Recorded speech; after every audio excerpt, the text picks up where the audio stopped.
Picture this. You're sitting in a concrete cell, literally on death row. The clock is, ticking down. And then a piece of paper slides under the door. It's a full pardon from the governor.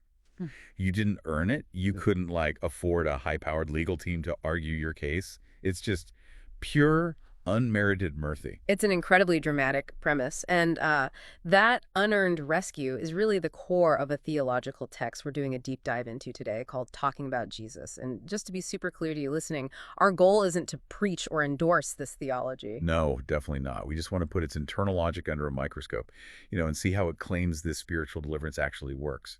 Because the text is absolutely adamant that this pardon comes entirely from what it calls sovereign mercy. It goes way out of its way to say it's not from human merit, not from your own striving. Right, zero merit. But a pardon of that magnitude doesn't just appear out of thin air. Someone somewhere has to foot the bill. Yeah, exactly.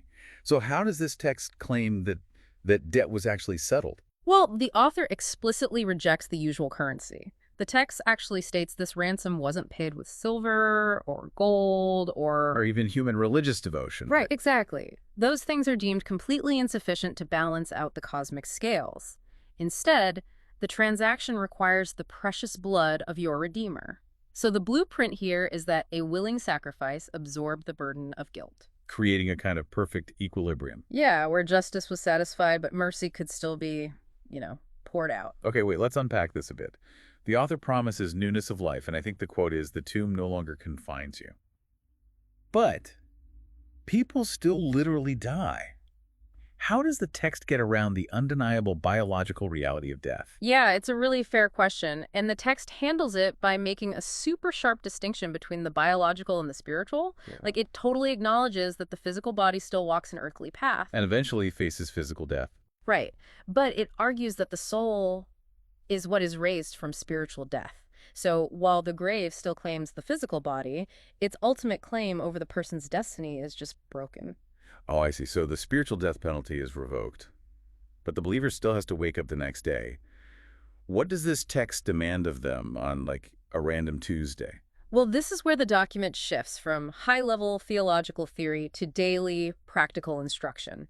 If you've been rescued, the text commands that you don't return to the shadows. Just shadows, meaning their former life. Yeah, exactly. The guilt, the destructive habits, basically the old way of operating. To avoid that, it demands undivided devotion, using the word, which refers to specific scriptures and teachings, as a literal step-by-step guide. And it uses the memory of that ransom as a psychological tool, doesn't it? It really does. It operates on the principle of gratitude, basically overshadowing temptation.